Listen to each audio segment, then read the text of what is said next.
Gold trusted gold buyers మీరు తాకట్టు పెట్టిన బంగారాన్ని విడిపించి ఈ రోజు ఉన్న మార్కెట్ ధరకు కొనబడను.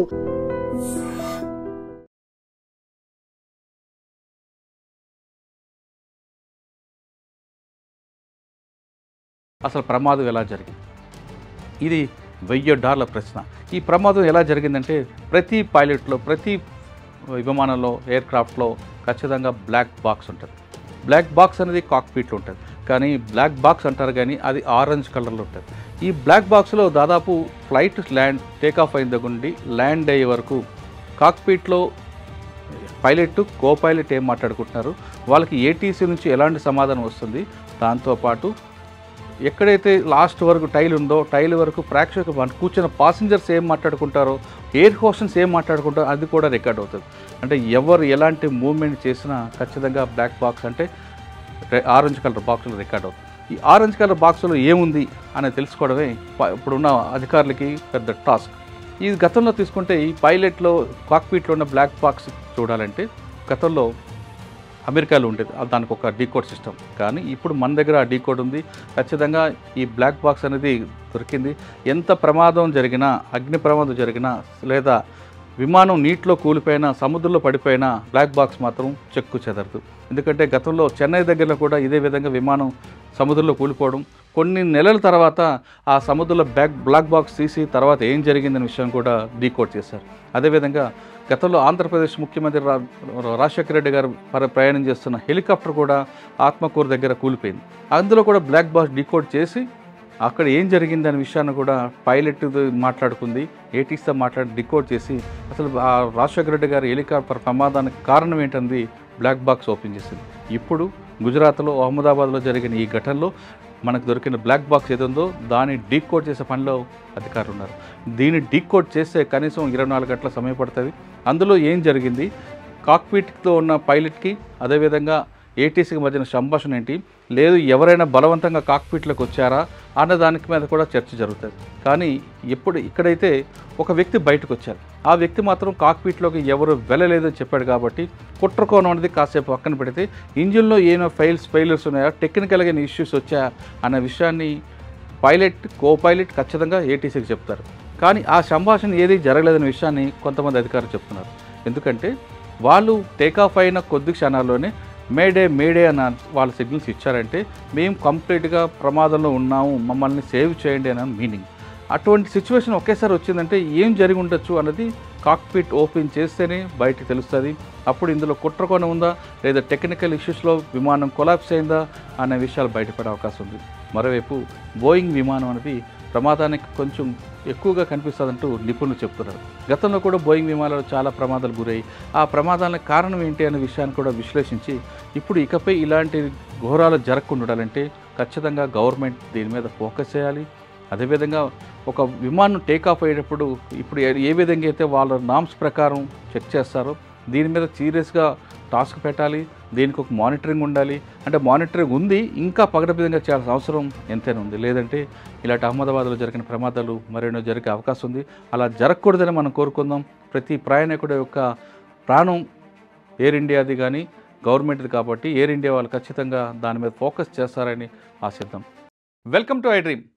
గుజరాత్ అహ్మదాబాద్లో జరిగిన విమాన ప్రమాద సంఘటన స్థలానికి ప్రధానమంత్రి మోడీ సందర్శించారు. సంఘటన స్థలం చూసిన తర్వాత నేరుగా హాస్పిటల్కి వెళ్ళారు. హాస్పిటల్లో ప్రమాదం నుంచి బయటపడ్డ ఏకైక వ్యక్తిని మాట్లాడి సంఘటన ఎలా జరిగిన విషయాన్ని ఆయన తెలుసుకున్నారు. అతను చెప్పిన వివరాల ప్రకారం విమానం టేకాఫ్ అయిన కొద్ది క్షణాల్లోనే ఒక కుదుపు వచ్చిందని, ఆ కుదుపు తర్వాత ఏం జరిగిందో అర్థం కాలేదన్నారు.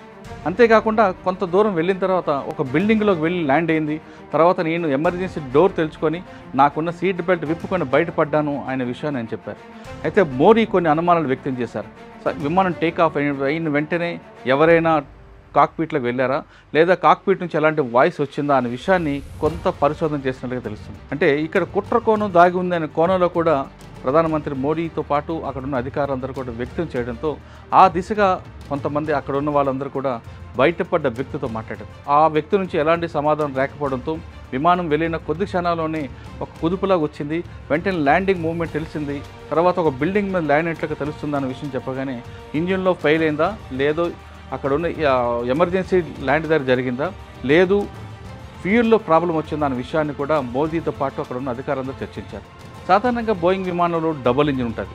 ఒక ఇంజిన్ ఫెయిల్ అయితే మరో ఇంజిన్ కూడా ఆన్ అవుతుంది, దానిలో ఉంటుంది. కానీ రెండు ఒకేసారి ఫెయిల్ కావని మనకి నిపుణులు చాలామంది చెప్తారు. కానీ ఇక్కడ జరిగింది ఏంటి? ఫ్యూయల్లో ప్రాబ్లం వచ్చిందా, లేదా ఇంజిన్లో ఫెయిల్ అయిందా, ఎందుకు ల్యాండింగ్ గేర్ అన్నది సడన్గా ఓపెన్ అయిందన్న విషయాన్ని కూడా చాలామంది అనుమానం వ్యక్తం చేస్తున్నారు. సాధారణంగా విమానం టేక్ ఆఫ్ అయిన వెంటనే కొద్ది దూరం వెళ్ళిన తర్వాత ఇంకా మిగతా టైర్లన్నీ కూడా లోపలికి వెళ్ళి తర్వాత ఇంజిన్ తర్వాత ఫ్లైట్లో అంతా లైట్స్ ఆన్ చేయడం, తర్వాత ఫ్లైట్లో ఉన్నట్టు ఎయిర్ హోస్టెస్ అందరూ కూడా ప్రయాణికుల దగ్గర వెళ్ళడం, వాళ్ళకి కావాల్సినవన్నీ కూడా రిఫ్రెష్మెంట్ చేస్తుంటారు. కానీ ఇదంతా జరగడానికి దాదాపు 5 నిమిషాల సమయం పడుతుంది.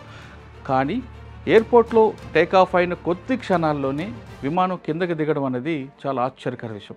ముఖ్యంగా ఇప్పుడున్న మనకున్న నిపుణులు చెప్తున్న ప్రకారం ల్యాండింగ్ గేర్ అనేది ఎందుకు ఓపెన్ అయిందనే విషయం తెలుస్తుంది. ఆ ల్యాండ్ గేర్ ఓపెన్ అవ్వడం వెంటనే ఇతను మేడే అని ఏటీసీకి సమాధానం ఇవ్వడం. అంటే మేడే అని ఎందుకు అంటారంటే చాలా క్లిష్టమైన సమయంలో ఉన్నప్పుడు మాత్రమే పైలట్ ఏటీసీకి సంప్రదిస్తారు. ఇక్కడ అహ్మదాబాద్ ఎయిర్పోర్ట్లో మనకి ఏటీసీ నుంచి ఫ్లైట్ మనకు కనిపిస్తుంటుంది. కనుచూపు మేరలకు వెళ్ళే వరకు ఏటీసీ వాళ్ళు దాన్ని అబ్జర్వ్ చేస్తుంటారు. అదే సమయంలో రన్వే దాటి కొంత దూరం వచ్చిన తర్వాత పైలట్ నుంచి మేడే అనంతో వెంటనే ఏటీసీ అధికారులు కూడా అలర్ట్ అయ్యారు.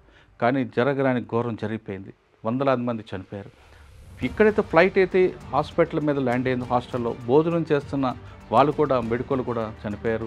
ఆ బిల్డింగ్ మొత్తం కొలాప్స్ అయిపోయింది. ఇదంతా ఒక పార్ట్ అయితే మోదీతో పాటు సీనియర్ ఆఫీసర్స్ చాలామంది వచ్చి ఇన్వెస్టిగేషన్ అనేది ప్రారంభమైంది. అసలు ఫ్లైట్ అనేది ముందు చెక్ చేసి ఏ ఫ్లైట్ అయినా సరే ఎయిర్పోర్ట్ నుంచి రన్వే నుంచి బయటికి వెళ్ళగానే ఆ రన్వే ముందు ఫ్లైట్ అంతా చెక్ చేయడం అనేది ఆ ఇంజనీర్స్ యొక్క పని. ఇంజనీర్లు ఎలా చూస్తారంటే టైర్లో గాలి దగ్గర నుండి ఫ్యూయల్ వరకు ఇంజన్ అంతా కూడా చెక్ చేసే బాధ్యత ఆ సేఫ్టీ ఇంజనీర్ చూస్తారు. దాని తర్వాత పైలట్, కో పైలట్ లోపలికి వచ్చి కాక్పిట్లో కూర్చొని వాళ్ళకి ఎంత ఫ్యూయల్ కావాలనేది కూడా వాళ్ళు అబ్జర్వ్ చేసి ఆ ఫ్యూయల్ ఉందో లేదా అనేది చూసుకున్న తర్వాత ఆ డాక్యుమెంట్ మీద సైన్ చేసి ఏటీసీ నుంచి క్లియర్ వచ్చిన తర్వాతే ఫ్లైట్ మూవ్ అవుతుంది. ఈ ప్రాసెస్ అంతా కరెక్ట్గా అయిన తర్వాత ఫ్లైట్ టేక్ ఆఫ్ అయ్యి కొంత దూరం వెళ్ళిన వరకు ఏటీసీ వరకు సంబంధాలు వచ్చి అంటే అహ్మదాబాద్ తర్వాత మరో ఎయిర్పోర్ట్ ఎక్కడి వరకు ఉందో అంతవరకు కూడా అహ్మదాబాద్ ఏటీసీ వాళ్ళు దాన్ని ఫాలోఅప్ చేస్తారు. అంటే ఇంకొక ఎయిర్పోర్ట్ అని ఒక ఎగ్జాంపుల్ అహ్మదాబాద్ తర్వాత రాజ్కోటో లేదా ఇంకొక ఏరియా గాంధీనగర్ వచ్చే వరకు అంటే ఇంకొక ఏటీసీ కంట్రోల్కి వెళ్ళే వరకు అహ్మదాబాద్ ఏటీసీ వాళ్ళు ఫాలో చేస్తారు. ఇంత పగడ్బందీగా జరుగుతున్న ఈ క్రమంలో ఫ్లైట్ టేక్ ఆఫ్ అయిన కొద్ది క్షణాల్లోనే ఆ ఫ్లైట్ ల్యాండింగ్ గేర్ పడిపోవడం ప్రమాదం జరగజేసింది.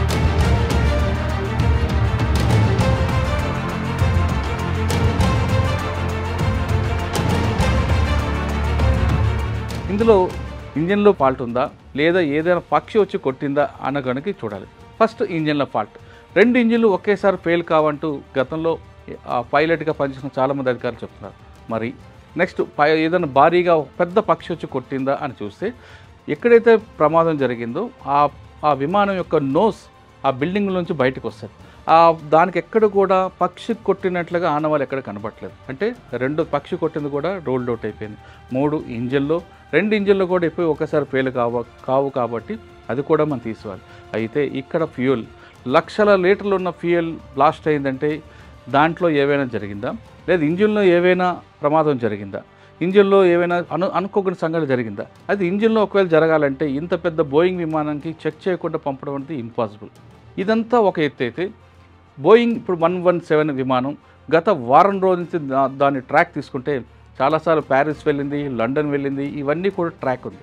ఒకవేళ ఇంత కంటిన్యూగా జర్నీ చేయడం వల్ల ఇంజిన్లో ఏమైనా ఫాల్ట్ వచ్చిందా అన్నది కూడా ఇప్పుడు డీజీసీ అధికారుల యొక్క దర్యాప్తులో బయటపడాల్సింది. ఇదంతా ఒకవైపు పార్ట్ అయితే మరోవైపు ఎవరెవరు చనిపోయారో వాళ్ళ కుటుంబాలకి డెడ్ బాడీ అందించడం పెద్ద టాస్క్. ఆ టాస్క్ని ఇప్పుడు గుజరాత్ పోలీసులు తీసుకున్నారు, గుజరాత్ గవర్నమెంట్ తీసుకుంది. ముఖ్యంగా ఈ బాడీలు పూర్తిగా కాలిపోయాయి కాబట్టి అందులో DNA టెస్ట్ అయిన తర్వాతే ఆ బంధువులకి ఇవ్వాలి. ఈ DNA టెస్ట్ అవ్వాలంటే దాదాపు 76 గంటల సమయం పడుతుంది. 76 గంటల వరకు తమ బంధువులు వాళ్ళ మృతదేహాల కోసం వాళ్ళ బంధువులు హాస్పిటల్ ధర పడిగాపులు కాయాల్సిన అవసరం అటువంటి సమయం కనిపిస్తుంది. ఇంత దారుణమైన పరిస్థితి ఎవ్వరికీ రాకూడదని ఆలోచిస్తాం. ఇంకా మరోవైపు ఇది అహ్మదాబాద్లో జరిగిన ఎయిర్ ఇండియా విమాన ప్రమాదంపై విశ్లేషణ.